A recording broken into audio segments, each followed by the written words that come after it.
In this video, we're taking a closer look at how to add Google Drive. Google Drive can be added as a folder in our library or as a content folder in a playlist. Adding Google Drive as a folder in our library gives us access to all the files we have in our Google Drive. This means we can use individual photos from our Google Drive in our playlists. Adding Google Drive as a content folder in a playlist gives us the opportunity to run content from a specific folder in our Google Drive.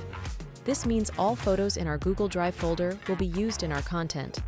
In this example, we're adding Google Drive as a folder in our library. To add Google Drive, we click Add Google Drive. Then Google will ask what user we'd like to use. Then we have to confirm that we want to give Play Digital Signage access to our Google Drive. And that's it. Notice that we have a notification in the top right corner telling us that the integration was a success. When we've gone through the process, we'll find a new folder called Google Drive. Open this, and we'll find all our folders in Google Drive. Let's go back to the root of the library.